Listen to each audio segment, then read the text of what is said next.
네, 안녕하세요. 유쌤입니다. 자, 오늘은 운동량과 충격량 9번, 10번 가보도록 하겠습니다. 자, 충격량에 대한 문제가 나왔는데요. 보통 충격량 하면은 안전에 대한 문제가 많이 나오거든요. I는 FT에서 이제 I가 일정할 때 충돌 시간을 늘려서 충격력을 낮춘다.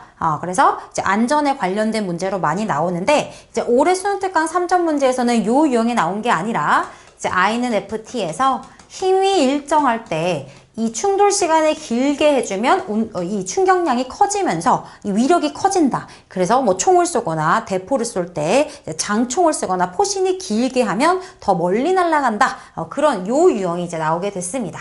그래서 지금 스포츠 경기에서 공을 치거나 던진 이후 스윙을 끝까지 연결하는 자세를 팔로스루라고 하는데, 이때 공을 끝까지 밀어주듯이 치면 어떻게 된대요? 힘을 작용하는 시간이 늘어난대요. 그러니까 시간이 늘어나니까 이 위력이 커져서 더 멀리 날아갈 것이다. 이제 그 문제가 된 거죠. 그래서 공이 큰 충격량을 받을 수 있다. 골프채와 공이 충돌하는 동안 공이 골프채로부터 받은 충격량의 크기는 공의 운동량의 변화량, 어차피 처음에 정지였으니까 이제 그냥 나중 운동량이 되겠죠? 운동량 크기와 같다. 그렇게 되는 겁니다. 자, 그럼 이제 문제 들어가 볼게요. 자, 골프채와 공이 충돌하는 동안에 골프채가 공에 작용하는 충격량과 공이 골프채, 이거 뭐야? A가 B에, B가 A에 충돌을 서로 한 거기 때문에 같은 시간 동안 같은 크기의 힘을 주고 받아요. 그래서 이제 충격의 크기는 같다. 그러면 맞는 지문이 되겠죠. 자, 니은에서 포신의 길이가 더 긴 대포의 포탄이 더 멀리 날아간다. 같은 원리입니다. 자, 니은도 맞고요. 그리고 디귿에서 충격량이 운동량의 변화량이다. 니까요. 디귿도 맞네요. 정답 5번 골라주시면 되겠습니다.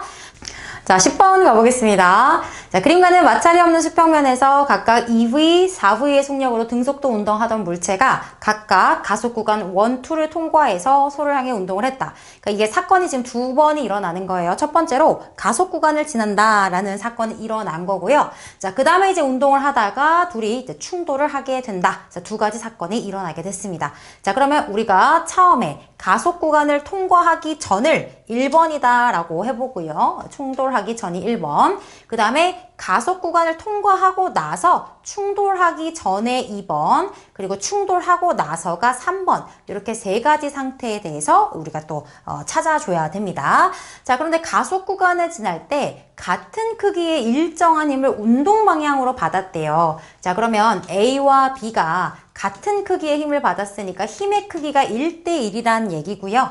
F는 MA잖아요. 근데 질량이 이제 2대1이기 때문에 이 가속도가, F는 MA니까 가속도의 크기는 1대2다라는 걸 알 수가 있습니다. 근데 여기서 주의하셔야 되는 게 지금 둘 다 운동 방향으로 힘을 받았다 했거든요. 그럼 얘는 오른쪽이 운동 방향이고 얘는 왼쪽이 운동 방향이기 때문에 지금 이 F가 크기는 같지만 서로 방향은 다른 거예요. 그러니까 부호가 달라져야 돼. 그 가속도도 지금 크기가 1대2인 거지, 부호는 서로 다른 값을 가진다라는 것에 대해서 이해하고 계셔야 됩니다. 자, 그럼 1번일 때랑 3번일 때는 A와 B의 속도를 다 줬어요. 속력을 줬는데 2번에선 없기 때문에 이때 이제 A와 B의 속도를 VA, VB라고 놓겠습니다. 쌤 속력 아니고 속도를 VA, VB라고 놓을게요. 자, 그리고 나서 이제 또 보니까 어떤 정보가 있었냐면 걸린 시간이 A가 2배다. 그럼 얘는 2t, 얘는 t 이렇게 놓을 수가 있어요. 그럼 이제 가속도가 나왔기 때문에 이 가속도를 잘 이용을 해줘야 되는데, 이 가속도는 어떻게 쓸 수 있어요? 시간분의 속도 변화량으로 식을 쓸 수 있기 때문에 여기서 이제 시간 나왔고 속도 변화량으로 식을 쓸 수가 있습니다. 그럼 이제 A의 가속도는 시간 2t 분의 그죠? VA 빼기 2V 이렇게 할 수가 있고요. 여기다가 2를 곱하면 B의 가속도랑 같아지는 거죠. B는 시간 T고요. 그 다음에 나중 속도가 VB고 빼기 얘가 지금 왼쪽으로 4V니까 마이너스 4V를 빼줘야 돼. 그런데 지금 이게 B의 가속도다라고 했는데 우리가 어떻다고요? 부호가 서로 반대인 상황이기 때문에 여기서 어떻게 해야 돼요? 전체적으로 마이너스를 한 번 더 곱해줘야지만 크기가 되면서 이제 1대2다라는 식을 쓸 수가 있다는 겁니다. 자, 그럼 이 날리고 TT 날려주면요. VA 빼기 2V는 마이너스 VB 플러스 여기 플러스로 바뀌었고 다시 마이너스가 됐으니까 마이너스 4V 이렇게 쓸 수가 있고요. 그럼 VA 플러스 VB가 넘겨주면은 이제 얼마죠? 마이너스 2V다. 이렇게 식을 써볼 수가 있습니다.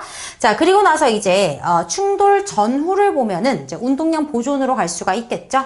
그러니까 EM, VA 플러스 MVB. 이 충돌 전 운동량의 합이고요. 충돌 후 마이너스 2MV 플러스 5MV니까 결과적으로 3MV가 나오겠죠.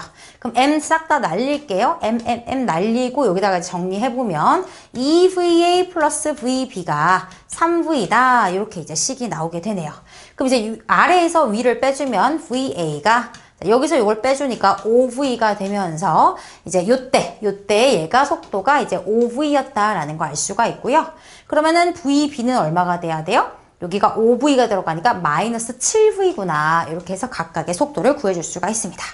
자, 그럼 이제 문제 마지막. 가에서 A가 1, 이 가속 구간을 통과하는 동안 충격량의 크기니까 델타 P 구하라는 소리잖아요. 그죠? 그럼 나중 운동량이 10MV고요. 빼기 처음 운동량이 4MV가 되니까 충격량은 6MV 해서 정답 2번으로 골라주시면 되겠습니다. 그래서 얘는 사건이 두 가지가 일어났어요. 힘을 받아서 충격을 받아서 한번 운동량이 변화했고, 자, 그 다음에는 이제 충돌로 인한 운동량 보존으로 해서 식을 2번 진행을 하셔서 문제를 풀어주시면 되겠습니다. 자, 이렇게 해서 10번까지 풀어보았고요. 선생님은 또 다음 영상에서 다시 만나도록 하겠습니다. 고생하셨습니다.